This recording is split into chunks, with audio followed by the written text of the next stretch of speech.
Hello, I'm gonna be doing a talk through of my, at the time of the recording, a world record all clans speedrun. Changed the order a little bit. Basically, I tried to do it in order from the most random to the least. And Hellhorned Stygian is really fast. It's probably the most consistently fast, but it does require you to start with Inferno. And ideally some spell weakness, but it's not required. So you can see here that I get it pretty early, and I also get an artifact that freezes cards in your hand, which kind of is effectively draw because you're not going to be drawing those, and so that you'll get to your spell weakness and Inferno quicker. Unfortunately, as I discovered here, one of my other cards discards cards from your hand, so that kind of messes with that. And I messed up on this boss a couple times. I could have played the Inferno to kill it, but I got rid of the Scourge instead on the last two floors. Not a big deal, but probably cost me some seconds.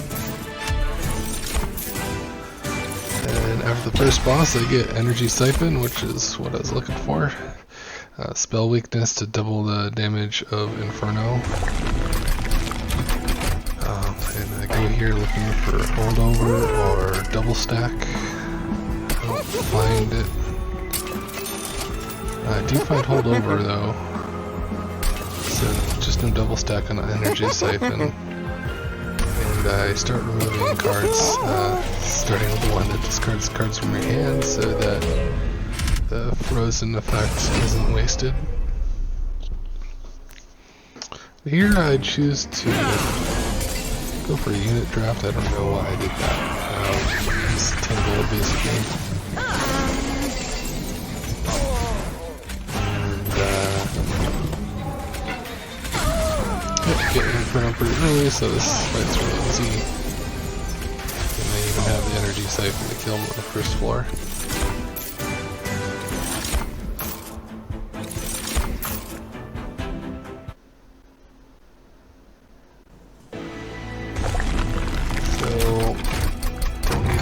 Upgrades. Go here looking for the dupe 5 times effect. Don't find it.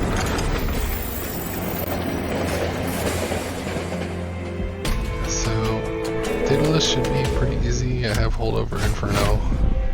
Might leak some damage, but I wasn't really worried about that since at this level you can leak plenty of damage and be fine.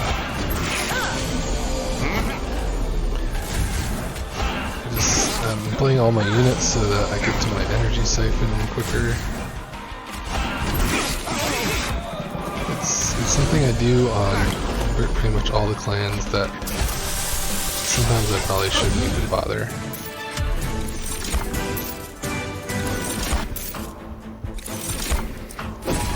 Take an energy here so that I can dupe the Inferno. Play 2 a turn. This really helps if I happen to get Scourge Fell. I can make sure to get rid of the units in addition to the boss.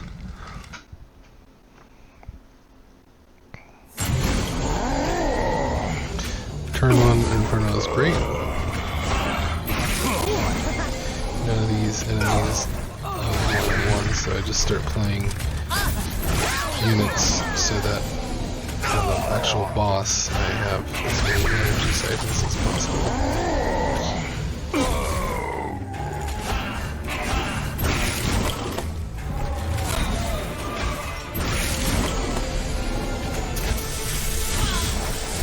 And my 2 Infernos, it's all set on the second floor here.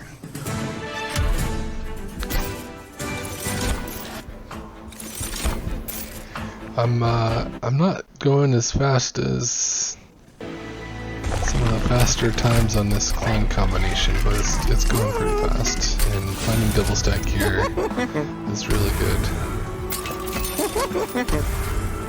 And again, I'm just removing many cards as I can. I'm doing spells instead of units since I can play units.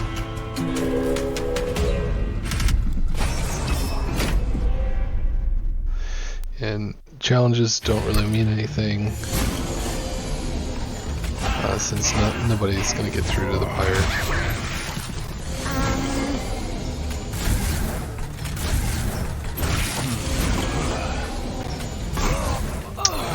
I'll start playing units here that make it so the boss, I don't draw them in the boss phase.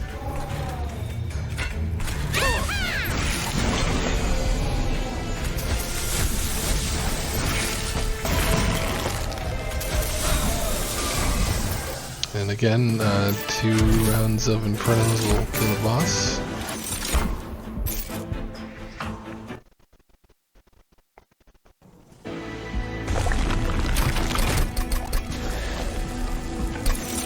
Start duping my energy siphons since I can't afford to play any more Infernos.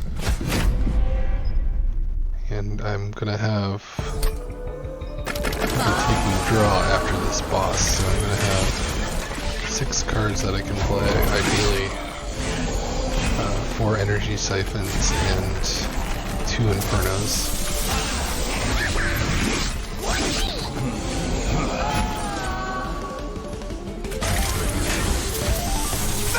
And I decided to just play all the Scourges. The animation takes forever, so it's not great to have to deal with Scourges.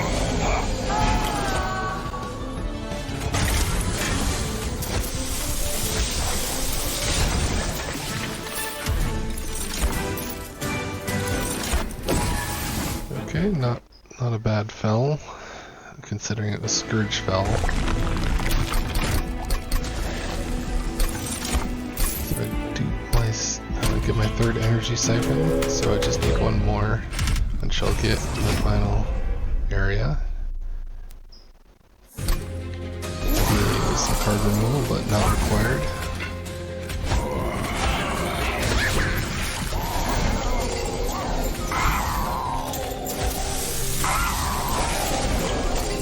So now that I've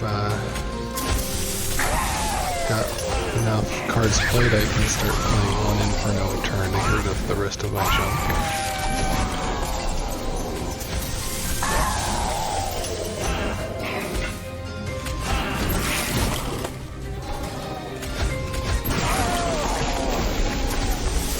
And I have a few enough cards that once I get rid of the units, I draw everything.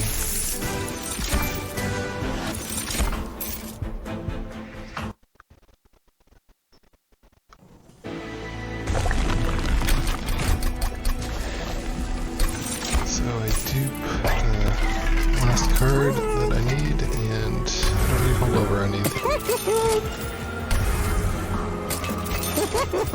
And I just start removing these units so I can get to my perfect hand quicker. And I'm pretty far ahead of my best time at this point. If I can, of course, I drew all my units, so that did slow me down a little bit.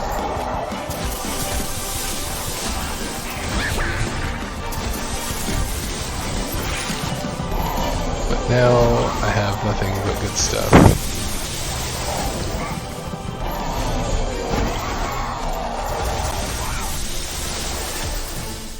So I get a personal best here and I move on to Umbra. And with Umbra I'm looking for Void Binding. That's it. You can put it in Trample. And I don't want the Seraph to be the Spell Eater, since the idea is you're going to have Ember Drain and you're not going to be able to play any cards except for free ones. So Scourges in the final battle would be rough. So on the very first run, I get it, which is amazing. So I don't even need to reroll.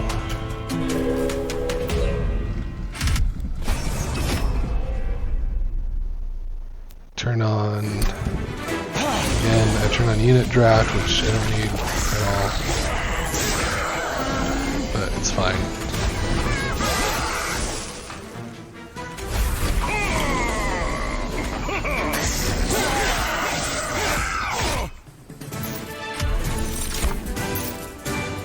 First battle's really easy with the trample penumbra. So I'm gonna look for double stack and holdover on the void binding. Find holdover. Can't afford double stack, so I don't bother re-rolling. And there's no reason to remove cards yet, since I have holdover on the only card I care about.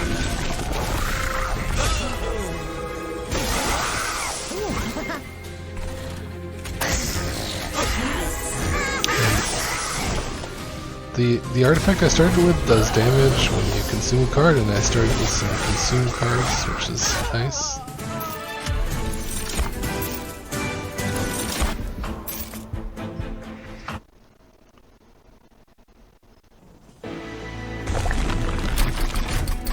So again, I'm gonna look for double stack here, and I find it on a reroll. So I'm done getting cards. I'll pick up any extras that I find, but I got the dupe 5 times event, and now I have 6 of them, and I'm only gonna end up drawing 6 cards per turn, so I have, and they all have holdover, so I have everything I need at this point, which is a great start to the run. Now, card removal will still help, because that way I get them sooner. I would also look for, I forget the name of the card, but it gives you multi-strike. It's not bad. The only problem is it would need cost reduction. Extremely fast fight with 5 copies, or 6 copies of the double stacked void binding. So take card draw here just to get it started sooner. And I even dupe it. I don't need another copy, but my math at this time wasn't doing the math, but still think duping it's good since you can draw it sooner.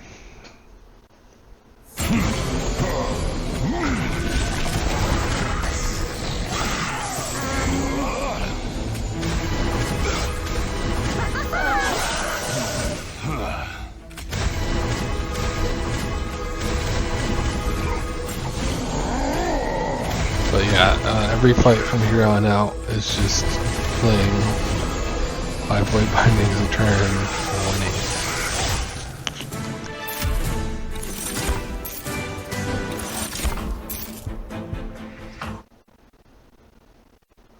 I probably should even be skipping the challenges in a couple of these that I don't. Oh yeah, and I removed Purifying Cleanse there. I missed it, but I think on that last fight I actually played him, so I had to extend the burnout, which was a little dangerous because I had holdover on all my void bindings, so I wasn't going to draw them again, but it was near the end of the fight, so that was fine.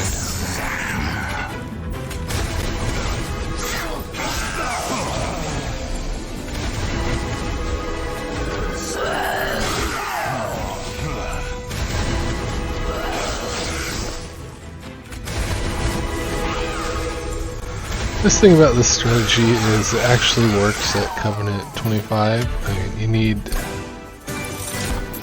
a little more money to remove cards and such, but it's very effective if you get the void binding.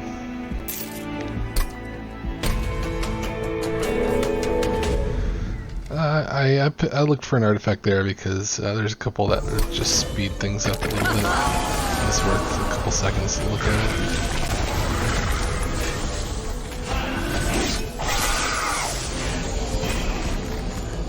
So I don't have any way to deal with scourges.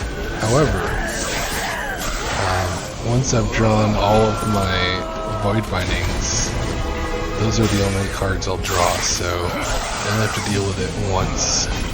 Unlike if I had fewer void bindings, I'd eventually have like possibly 3 or 4 in a screen, which is a long time to deal with it animation-wise and a lot of damage.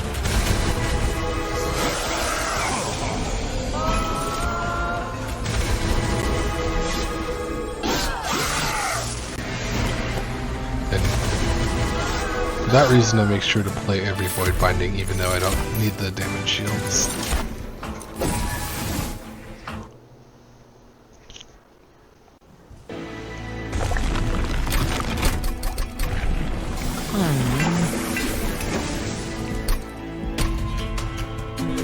I don't bother removing cards at this point, since I have enough void bindings that I can rely on getting it in the first couple turns.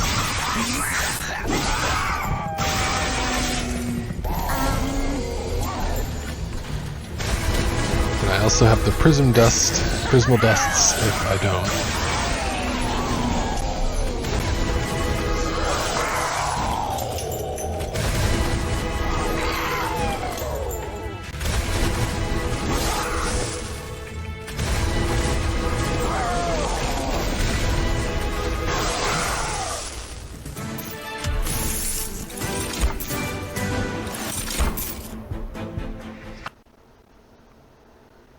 If I had fewer void bindings, I'd consider picking up that stealth or looking for a resin removal to deal with the sap, but with 6 played a turn, you don't need that.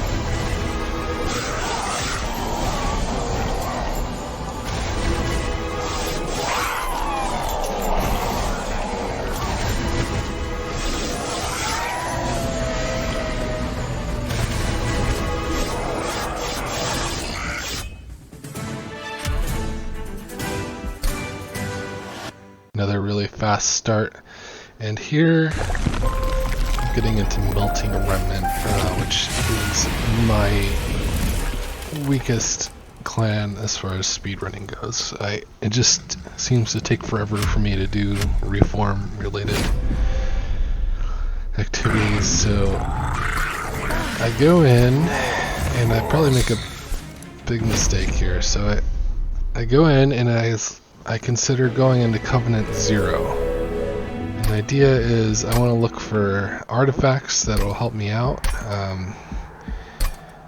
But then I realize, but then I'll start with more starting cards, and I don't want to do that. So basically there's a bunch of artifacts that will allow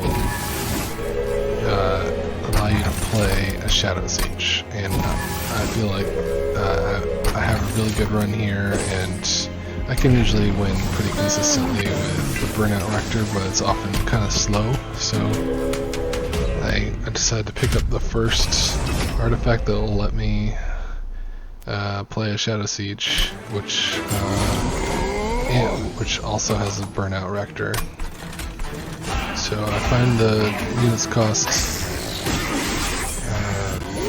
-2, which means after I get Ember, or if I happen to draw Perils of Production, which I have, I can play it, which will really speed up the run. However, and that's another reason I wanted to do Covenant 1 instead of 0, after briefly considering it, was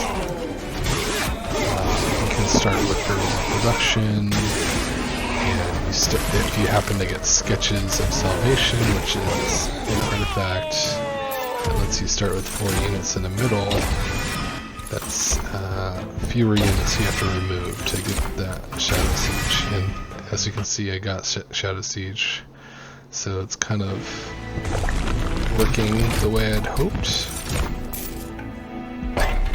Unfortunately, I can't play him yet unless I happen to get perfect draw. So I start removing cards. Normally I'd remove spells first, but with melting, that capacity that Train Steward takes up is really valuable.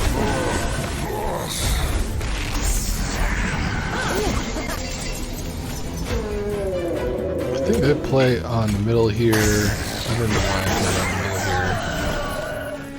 here. Just to leave space for the shadowsiege, I guess.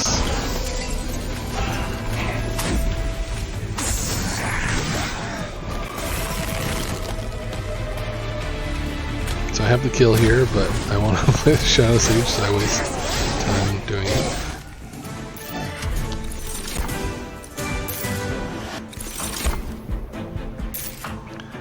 If I didn't have shadowsiege, I would have picked up that whiplash, since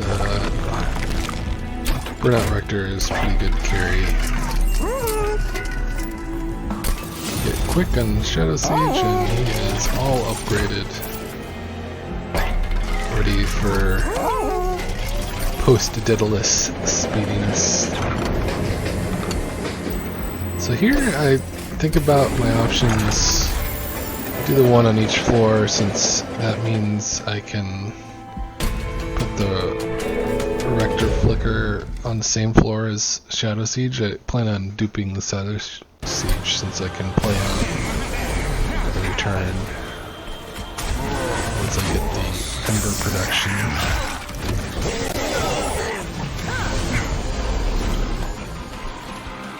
And that way I'm more likely to get it in the first cycle.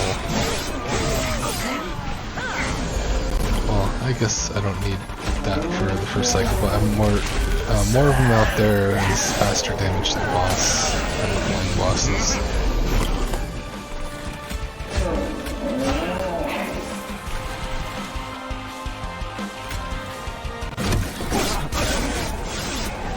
And here is where I realize that I don't have a way to reform my Rector Fliquor, so putting them on the bottom might have been a mistake. But fortunately, I don't have to worry about it.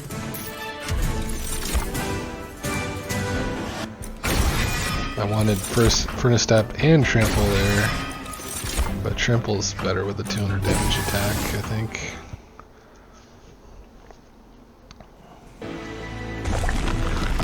I pick up another shadowsiege here, and I think it was a mistake. I already had a fully upgraded one, and I duped it, so really that third shadowsiege is kind of a waste. It's not really going to help on this fight, and could, as you'll see, I draw it first, so I don't get my good one. And later on I'll dupe the good one again.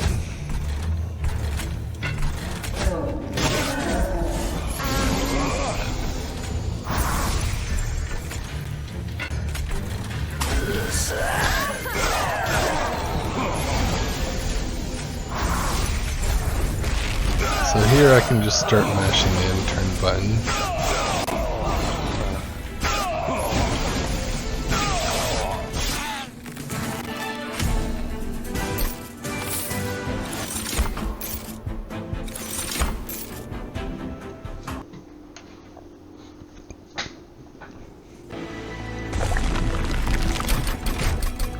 I realize my mistake here, and I get rid of the bad shadowsiege as if that was a term that existed.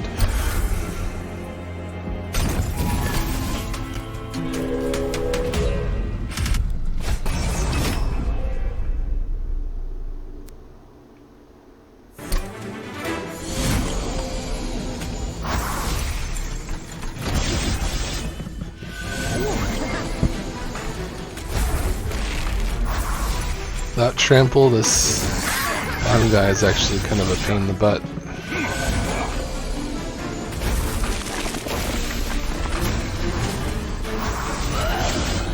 But with 3 shadowsieges, it's not a big deal.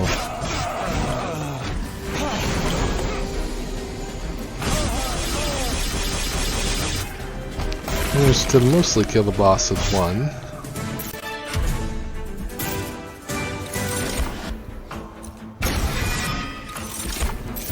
Get endless. I don't know what my goal there was. I know it's really good with the Burnout Rector, but he's no longer part of the game plan. I end up putting it on a shadowsiege just in case things go horribly wrong, but they never do.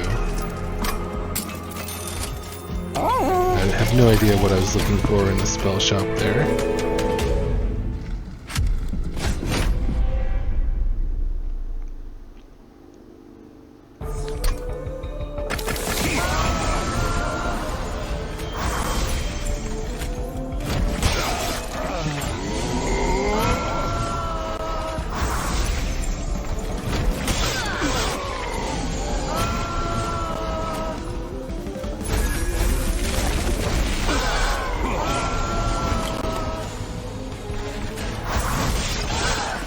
From here on out, I can hit the end-turn button, which is a huge time saver. Got the second trample. I don't know why I think I needed that.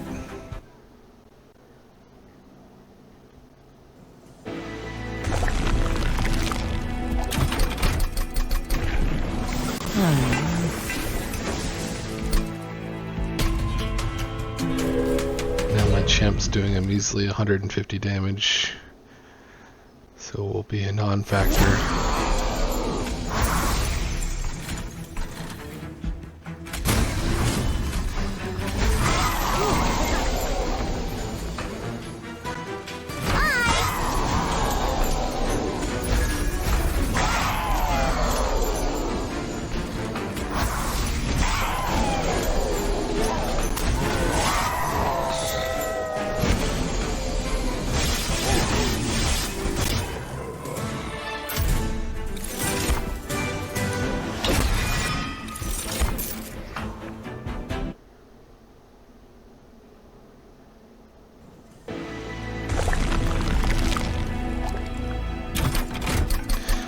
I don't need any upgrades,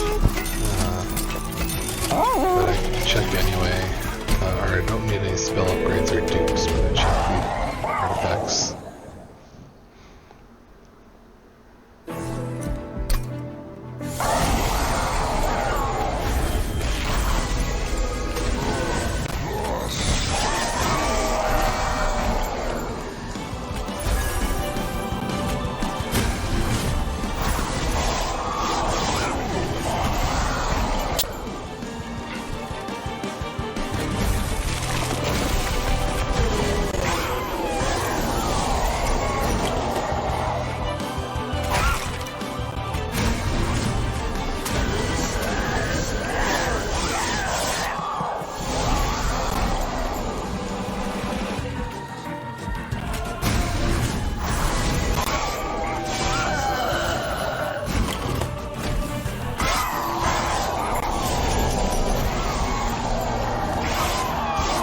This last fight is going slower than I thought it would. Not getting a lot of damage through early to the boss. But it's still a lot faster than my previous pace.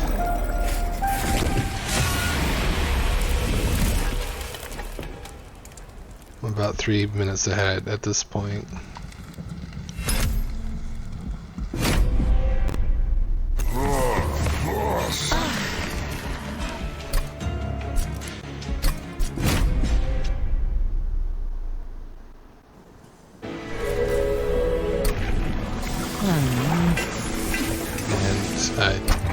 For the Awoken and Hellhorned, it's near the end for a reason. It's super consistent. All I was looking for there was it to be not the Seraph the Diligent, I believe it's the spell eater. Any of the others are fine. And then wanted the rejuvenation based sentient. I think other people probably would look specifically for the Temperant, which is the one that saps you, but I've had pretty good runs where it was the one that cleanses. You just get enough rejuve anyway.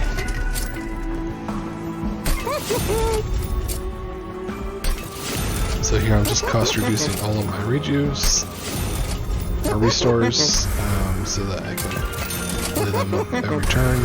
That'll be the bulk of the damage. I don't even bother. I mean, I picked up an artifact that makes demons pretty good. Specifically the Demon Fiend or the Alpha Fiend, but they are going to get sapped in the final battle, so I was not prioritizing looking for that.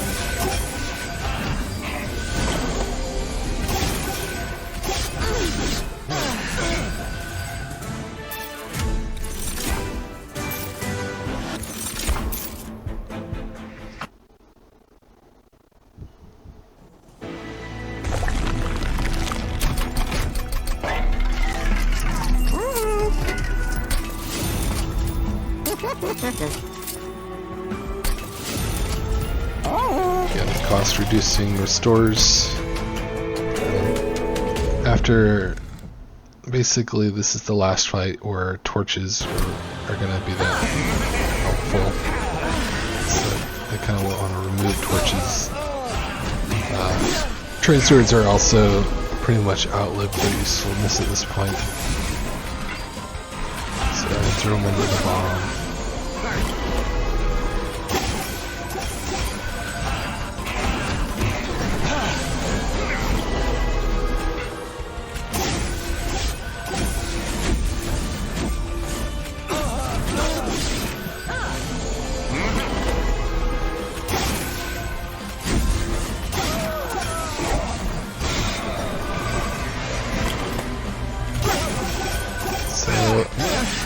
Didn't have lethal before playing the restores, but pretty small deck, so it's easy enough to get it. So pick up Cycle of Life. Now I have a way to deal with the backline units. So pretty much have all the cards I need. So anything else I pick up would just be to speed things up. Do still need to go to a magic shop to cost reduce it a little bit so that I don't need to take Ember production as a boss upgrade. Big mistake there, torching those guys just makes them do more damage.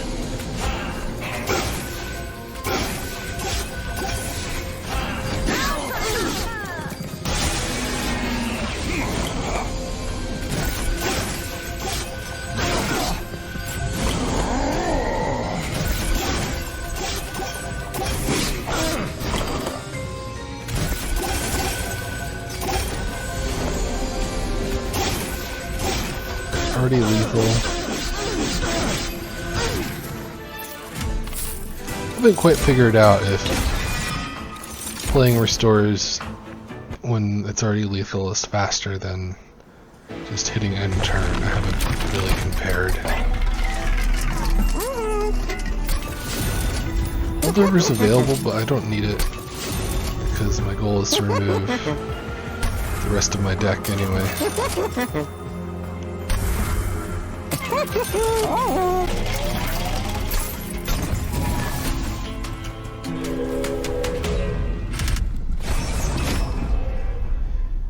Holdover is good if there's like one card that's super impactful and you definitely want it every turn, but all of my restores do the same thing, so I don't need a specific one.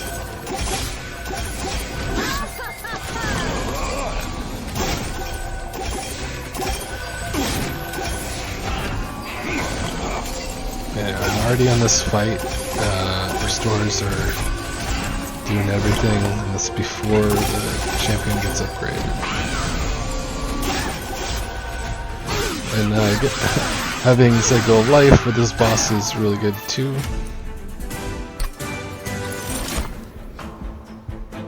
I pick up an artifact that I am never going to use there, stings.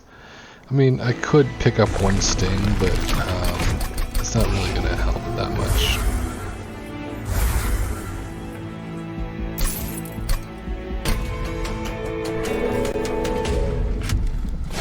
I had the money to remove the last card there, but I was just going to wait for a magic shot.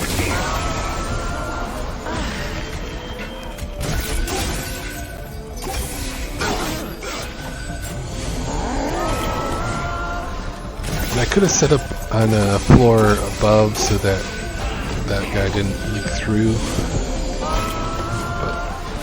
but I wasn't worried about the damage.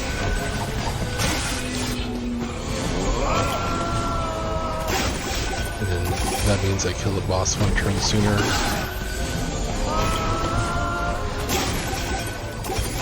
Since I don't think this deck has enough damage to kill the boss before they descend.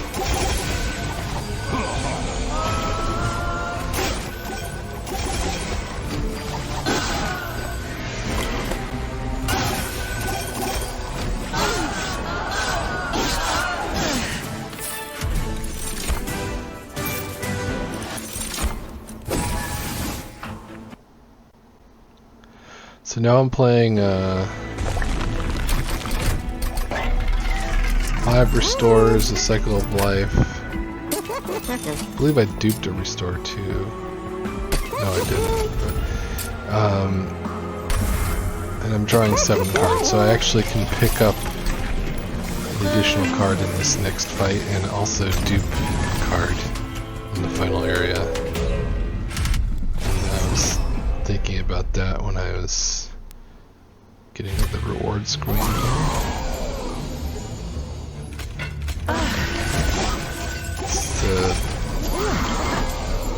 I do have an extra card that draws, but that is consumed.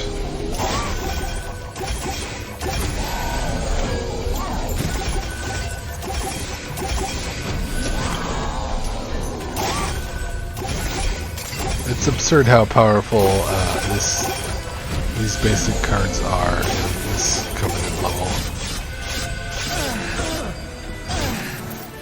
Actually released a guide on how to get a couple achievements using pretty much the same method. It's on my channel to get the one where you can only have 10 cards and to get the one where you can't pick up any artifacts. So pick up Bramble-Ash here since it's going to be a ton of damage. And I only need to cost reduce it once, because I'm only spending 2 Ember a turn on Cycle of Life. So I'm going to be playing Cycle of Life every turn, it's double stacked, and then I'm going to be playing Bramble-Ash every turn, which means I can get in some damage to the boss early.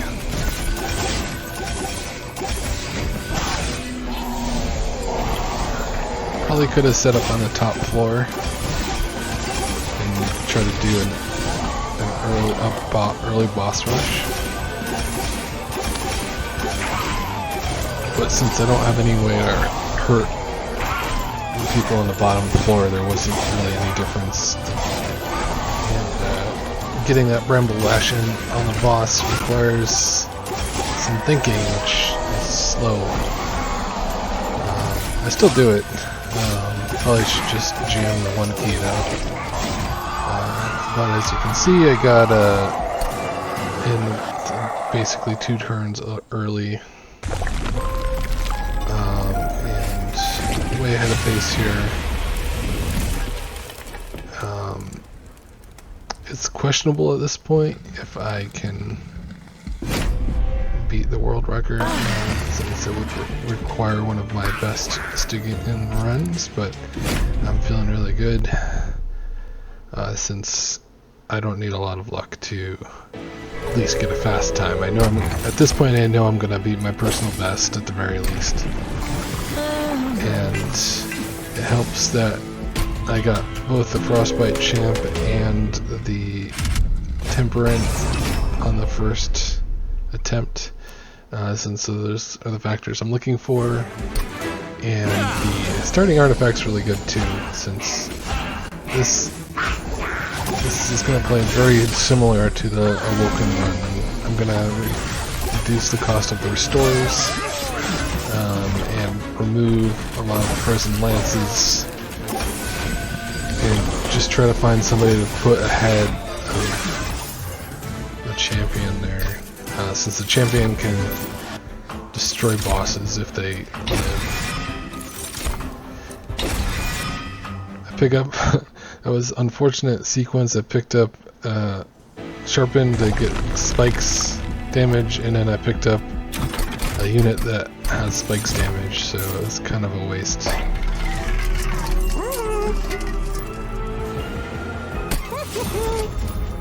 I cost reduce it here, so it's playable, but I probably should have just ignored it.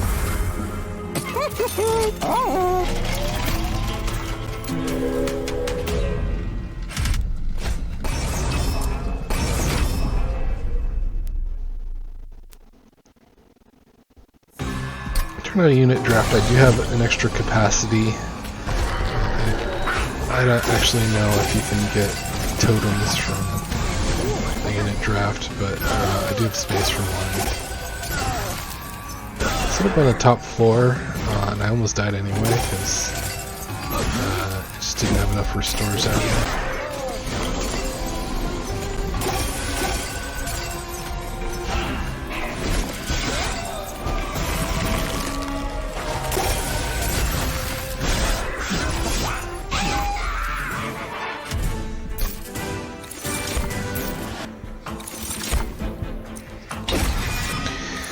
Pick up Glimmer just in case that situation happens again where there's just a ton of incoming damage. They're gonna die anyway from hitting the spikes, but I wanted to be able to mitigate the damage a little bit, and it does trigger his rejuvenate. So it's still good. And similar to the last run, my goal is to have 6 or 7 cards a turn that I can play them all, so Glimmer is a nice addition to the 5 restores. I currently have Sharpen, probably not a great card now that I have the hollows with spikes.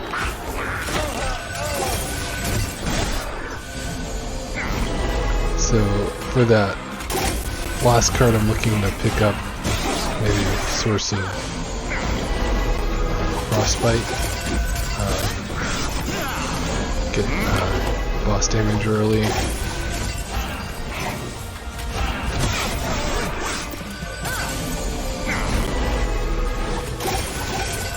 Stateless fight is super easy once I got big on the hollows. You could pretty much solo it. Pick up a shard channeler. That does mean I need to get more capacity.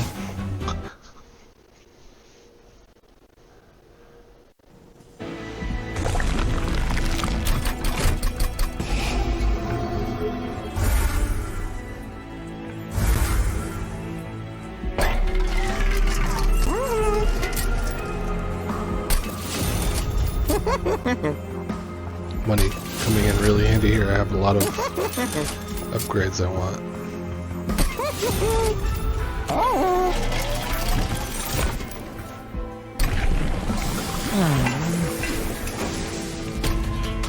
Sweep there wasn't really something that was going to be helpful. It might help on the flying bosses a little bit.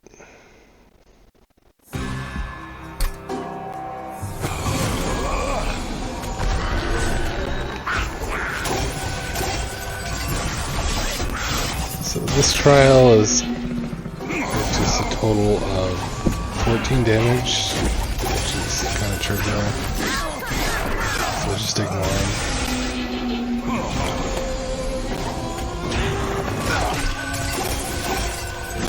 I did have a glimmer, which would have been a way to deal with it if I had drawn it.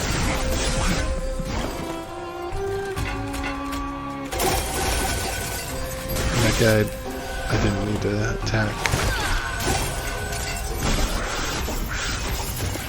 I'm just noticing little things where I could go even faster if I had noticed them at the time. And I didn't pick up Bramble Ash there, which I think I regretted immediately. It's not needed, but there's a lot of damage. There's a lot of spikes damage on the guy.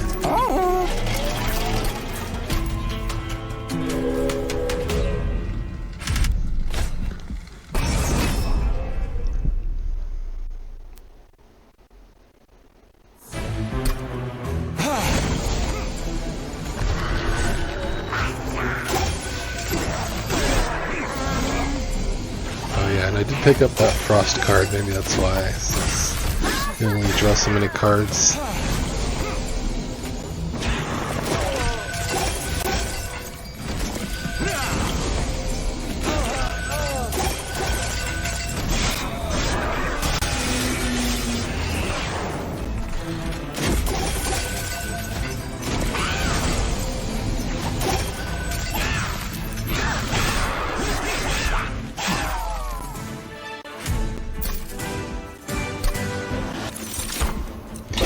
So crystalline seeds is a way to get that frostbite started.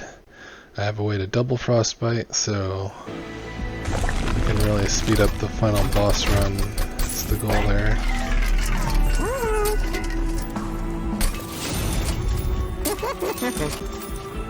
No holdover though. I decided not to cost reduce it since I probably want to get holdover on it in a future shop.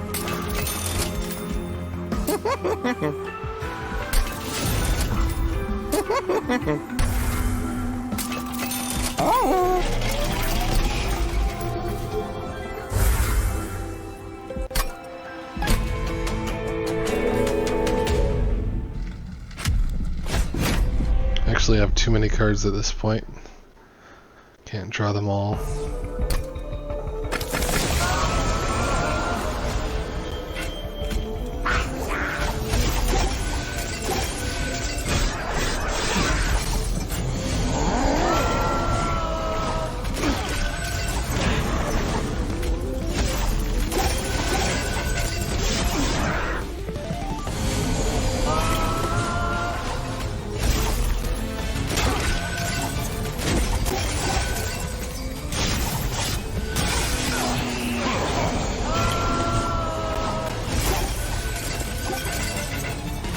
The champion's dead at this point, but I know that I don't need him for this fight. And I don't think there is really a good way to live through the way. Other than not playing him till later. Or it's up there.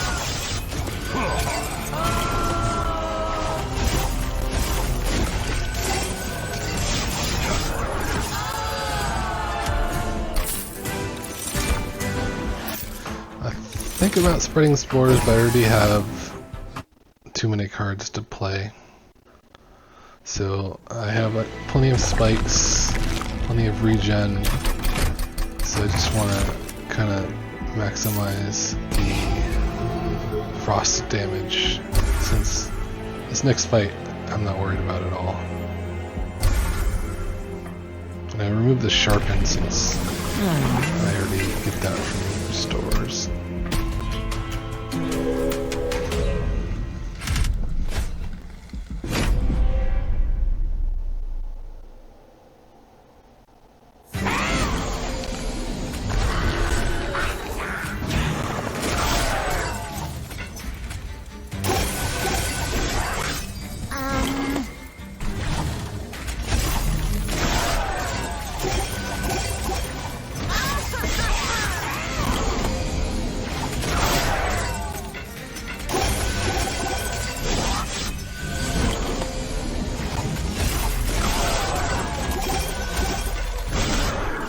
This fight could benefit from some more just ending turn.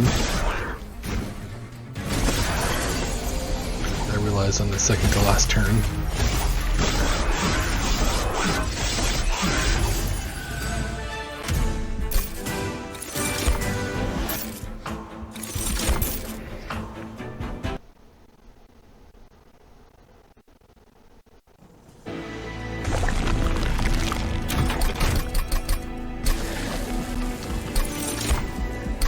Dupe the Hoarfrost effigy. With the idea of getting 999 frostbite damage.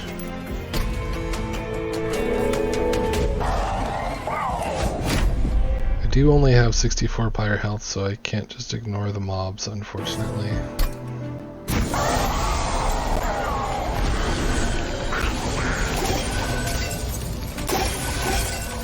This is a great start.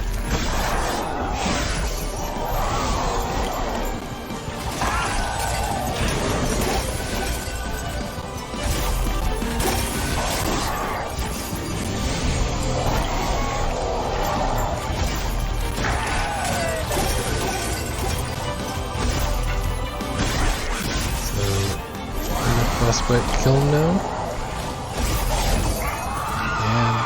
Run is over, so I beat it with room to spare. As you can see on the the timer, though, mostly personal bests for the clans. I just got really lucky on a lot of them, but it was a lot of fun.